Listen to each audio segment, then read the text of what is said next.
I feel confident. All right, so my buttermilk, it's time for my 3 cups of flour. Great. We're going to bring these over one at a time. And we're going to count to 3 together. It'll be fine. So we might all be going gluten-free soon. It's my point in telling you this thing about Russia and Ukraine, since they make all of our flour and our wheat. And it's funny because I believe that America used to have fields of rolling grain. But now, America farming industry has really been kind of curbed.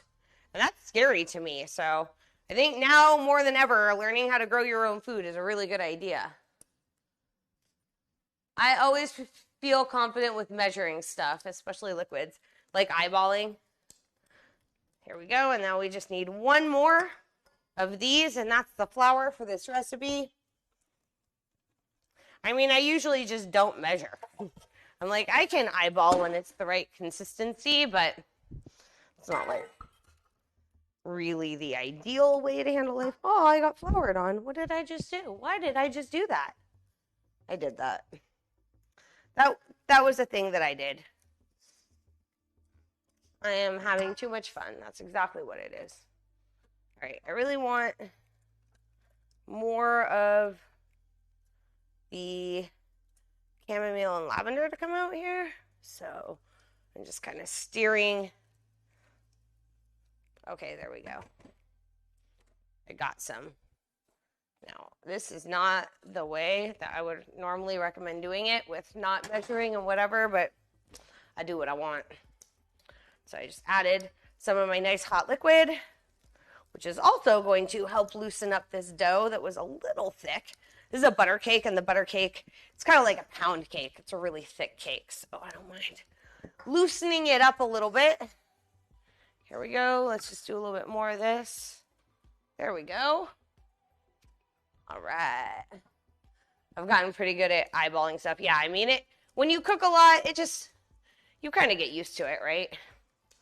All right, so this is my cake dough, my cake batter. Let's go put our batter into our little guys. I need some butter.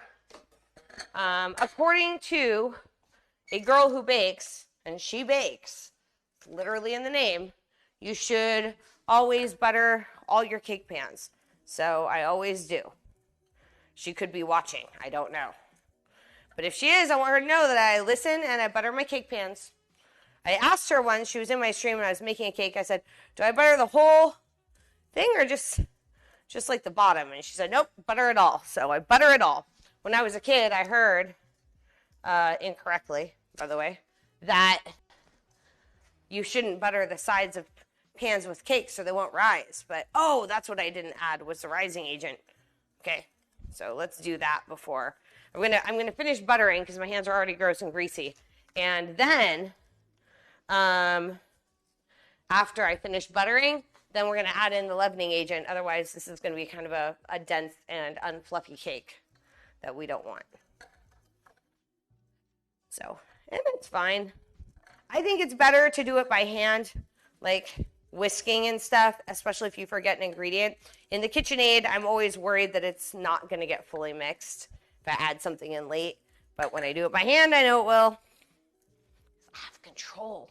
I've got power. Butter and flour the pan, just butter. I've only ever just buttered. There's already flour in there, so I just butter. I don't really want like dry flour on the outside of my cake either. So just butter. Flouring, it seems like more maybe a bread thing. I don't know. Girl, you know I'm not a master baker. I just kind of get by. I get by. All right, here we go. Gonna get the butter off my hands. A little bit of soapy soap. A little bit of soapy soap. And leavening agent. Right, I need baking soda and baking powder. This calls for all the leavening agents. All on deck. And I totally know where they are. Yes. Ooh, I do, actually. Look at me. I got them quickly. I'm moderately to relatively organized in my pantry right now on levels of organization that my pantry goes. All right. Kind of cleaning up and getting ready to start the crepes. We're eating a very on time, not late at all dinner tonight.